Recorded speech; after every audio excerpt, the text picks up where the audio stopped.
C'est sur cette course complètement gratuite et inutile que l'on va commencer la vidéo sur le Surface Tracker. C'est parti! C'est l'une des grosses nouveautés de DaVinci Resolve 18, le Surface Tracker.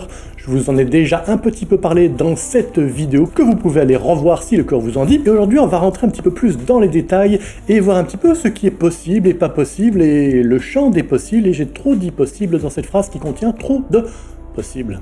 Mais avant cela, tout d'abord, un grand merci, puisqu'on vient cette semaine de passer la barre des 1000 abonnés, presque 1100 d'ailleurs. Merci beaucoup. Je n'avais aucune idée en commençant cette chaîne un petit peu au hasard il y a 4 mois que ça irait aussi vite d'avoir autant d'abonnés, donc merci beaucoup à tous. Et pour fêter l'occasion, comme vous voyez, le décor a un peu changé, et pas que le décor, puisque vous voyez un petit peu ce qui se passe là, c'est que je n'ai pas un caméraman, non, j'ai une nouvelle caméra qui est la Ronin 4D. Je vous en parlerai, si vous en avez envie, n'hésitez pas à faire la petite demande dans les commentaires ci-dessous, qui est donc une caméra gimbal en même temps et qui permet de faire du tracking. Donc je peux aller là, je peux aller là, je peux faire un gros plan et tout ça me suit. C'est quand même assez extraordinaire. Vive la technologie! Qu'est-ce que le Surface Tracker? Eh bien, ça permet de faire du tracking, d'où le tracker, sur une surface, d'où le surface.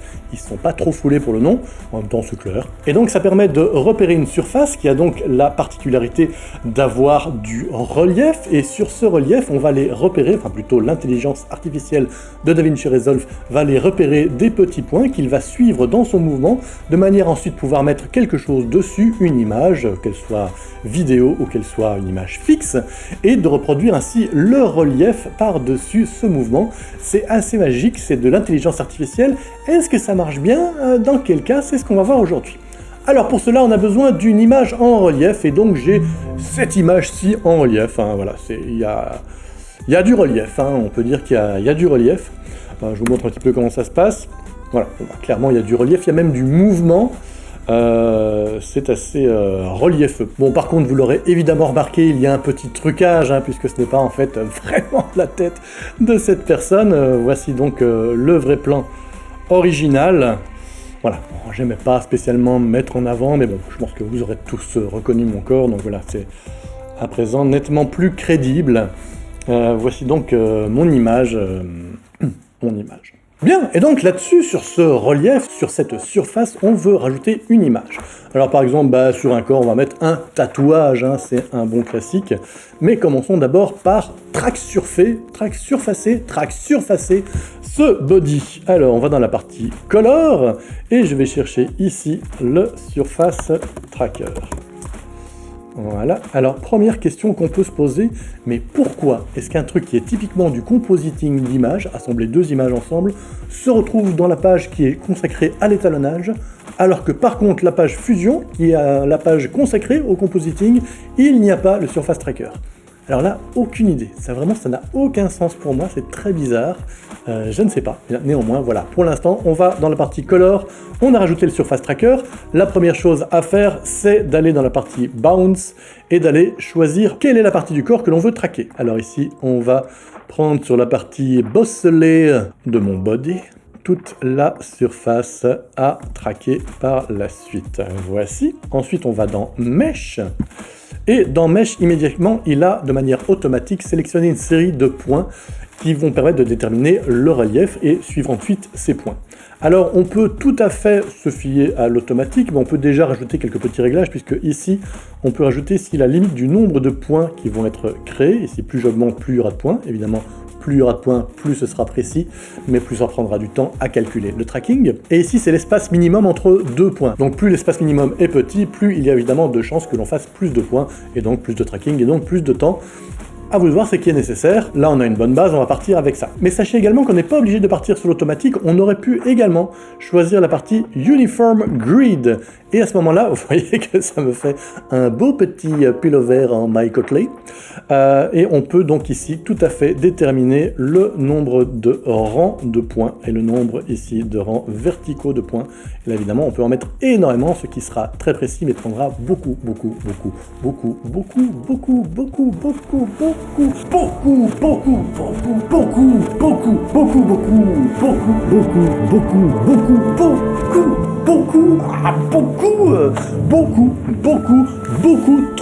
de temps.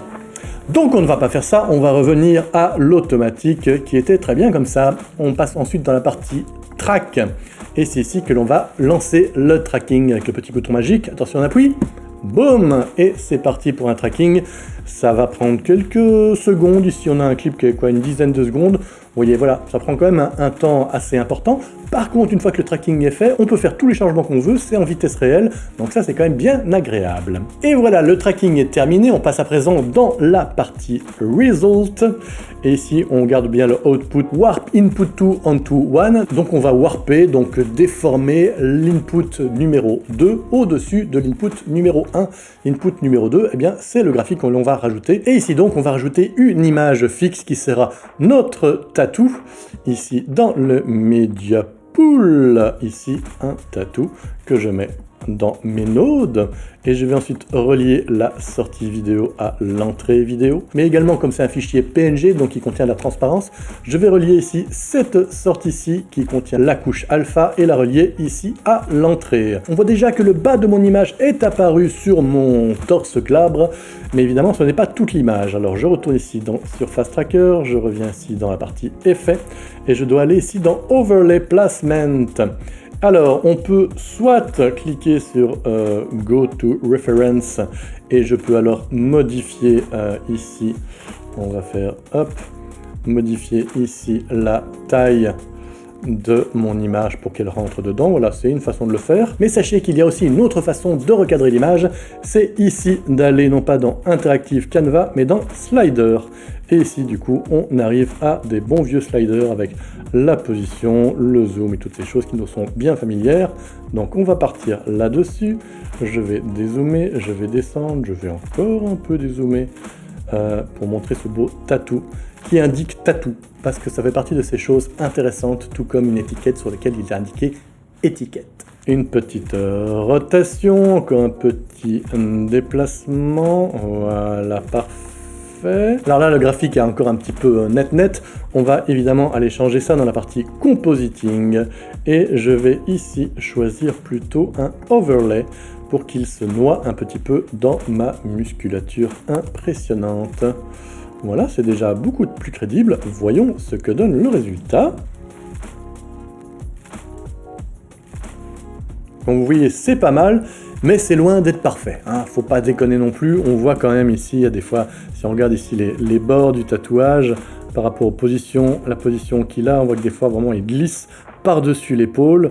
Alors, on peut un petit peu travailler ça, on peut un petit peu essayer de tricher, on va diminuer un petit peu la taille pour qu'il ne tombe pas sur des endroits où visiblement il a plus de mal à suivre. Voilà, si je diminue un peu la taille du tatou, voilà, on voit déjà un petit peu moins ce problème. Franchement, c'est pas mal, ça donne le change. Si on regarde ça rapidement, on peut vraiment avoir l'impression que c'est un tatouage. Maintenant, c'est clair que si on examine, c'est pas parfait. Et je pense que ça, c'est un petit peu, de manière générale, ce qui se passe avec ce plugin. C'est un résultat assez bluffant, si on regarde vite.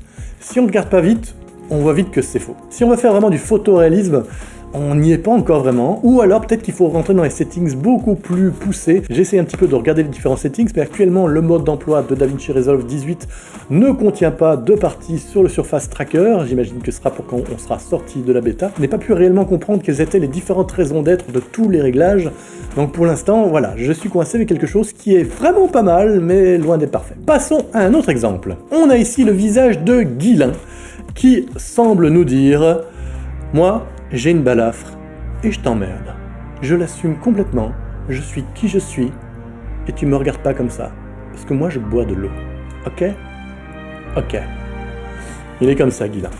Et donc, bon, c'est déjà très sympa, il a sa balafre. Alors, ça, c'est pas une balafre Surface Tracker, peut-être qu'on en fera une par la suite, hein, qui sait, peut-être dans la suite de la vidéo. Ouhou, teasing. Mais nous, ce qu'on va lui faire, c'est encore un autre tatouage, mais on va lui faire un tatouage un peu plus fun. Alors, j'ai déjà fait toutes les manipulations, je vais pas vous les montrer 50 fois, les manipulations. Je pense que vous avez compris. Voici le tatouage. Bim! Et à présent, Guilain nous dit, eh ouais, moi j'ai un tatou sur la gueule. Un tatou de papillon. Et moi je bois. Et là on voit que quand il boit, eh bien évidemment c'est la merde, puisque le verre évidemment est suivi par le tracker. Bon, ça c'est un peu normal, hein. C'est un cas quand même un peu compliqué, mais ça se débrouille sinon quand même pas mal, hein. Faut reconnaître, c'est quand même bien foutu. Là on voit quand l'œil se ferme, on a bien le tatou qui suit.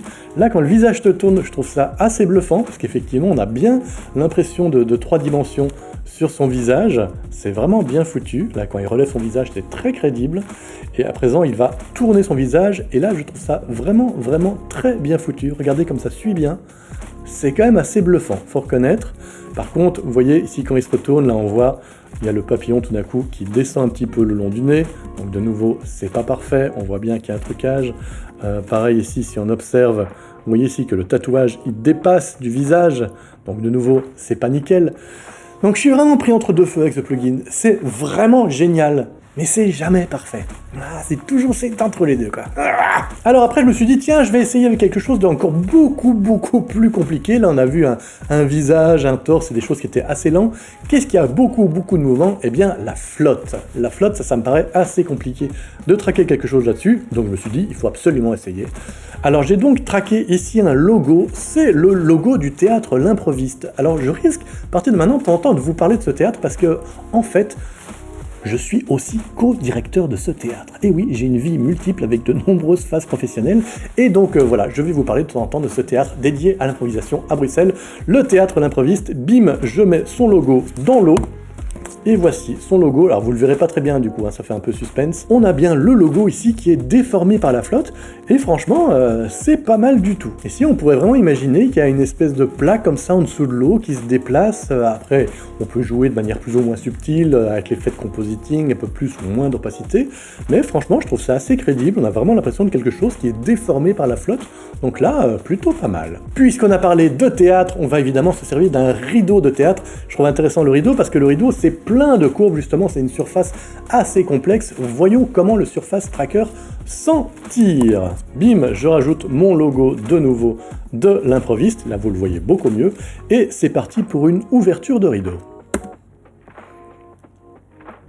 Franchement, là c'est pas mal du tout. Moi j'aime beaucoup, regardez ici l'effet là sur le M, le P, le R, c'est vraiment très réaliste. On a vraiment l'impression qu'en fait le logo est bel et bien imprimé sur le tissu et que le tissu se recourbe. Là jusque là je suis assez bluffé. Après on va voir ce qui se passe. Là on va voir que ça commence à partir un petit peu en cacahuète. Et là ça devient n'importe quoi. Ici vous voyez même les artefacts ici là, c'est plus du tout réaliste. Et puis là, il y a même ça remonte d'un coup, ça se déforme, ça redescend.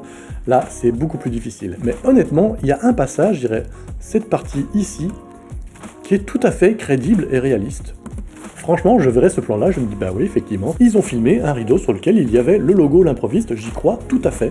Mais vous voyez que ça marche pas non plus à tous les cas. Ensuite, nous avons Huguette. Huguette, qui est une charmante jeune fille qui adore sourire à la caméra. Elle fait, ouh, une caméra. Oh, il est là, la caméra. Elle est trop contente.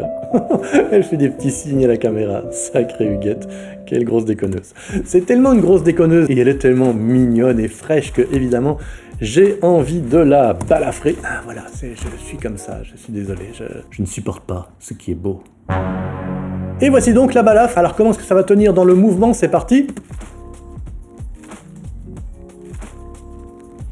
De nouveau, c'est pas mal, mais c'est pas parfait. Il y a des petits moments où on peut y croire, il y a des petits moments où c'est plus difficile vraiment d'y croire. On voit bien que ça bouge pas exactement avec les mouvements de joue, ou qu'il y a des mouvements exagérés. On n'a jamais ce truc vraiment parfait. Bon, faut savoir qu'un visage, c'est probablement ce qui est le plus difficile, puisque on est tous des experts en visage, on voit tous des visages à longueur de journée, on est capable de détecter des émotions à travers des petits millimètres qui se déplacent sur un visage, on est capable de faire la différenciation entre des dizaines de milliers de gens et reconnaître telle ou telle personne, alors qu'en gros nos visages, c'est en gros pareil, c'est que des petits changements microscopiques, mais néanmoins, comme on est des experts, on reconnaît tout le monde et on reconnaît toutes les émotions. Donc ici, un visage qui se déplace pas de manière tout à fait naturelle, eh bien, l'œil humain est un expert et il repère, non, il y a un truc qui est pas parfait. Donc voilà, pour faire du truc tout à fait réaliste, c'est pas l'idéal. Néanmoins, j'ai encore eu envie d'un peu m'occuper d'Huguette parce qu'il faut reconnaître qu'elle est fort charmante. Coucou Huguette. Coucou, et à toi aussi. Mais cette fois-ci, plutôt que de lui mettre une vilaine balafre, j'ai décidé de lui mettre des étoiles sur le visage. Donc j'ai pris vraiment une photo du ciel, la nuit, avec plein d'étoiles, pour voir ce que ça donnerait, et j'ai été plutôt agréablement surpris, puisque voici ce que ça donne.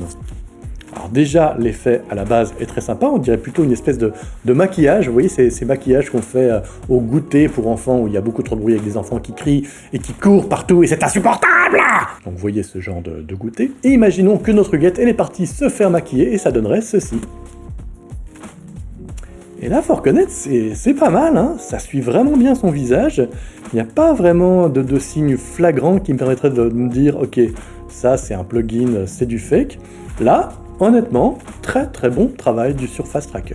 Il y a du bon, il y a du moins bon, et vraiment, je pense qu'on peut encore aller plus loin avec ce Surface Tracker si on prend la peine de lire le mode d'emploi qui sortira un jour et de comprendre à quel point chaque réglage peut vraiment avoir un impact peut-être infime, mais qui peut être ce petit grain infime qui nous manque actuellement. Si t'es pas encore abonné, eh bien tu peux t'abonner en cliquant ici sur le petit s'abonner. Tu peux aussi lever un petit pouce en l'air, ça me fait toujours plaisir, ou me laisser un petit commentaire, j'essaye d'y répondre autant que possible. Et puis bon, le Surface Tracker, c'est une des nouveautés de DaVinci Resolve 18, mais sachez qu'il y en a plein d'autres, absolument plein d'autres. Par exemple là, dans cette vidéo, j'en parle de toutes les nouveautés qu'il y a, alors vas-y, vraiment, profite, on se retrouve là-bas. Allez, ciao!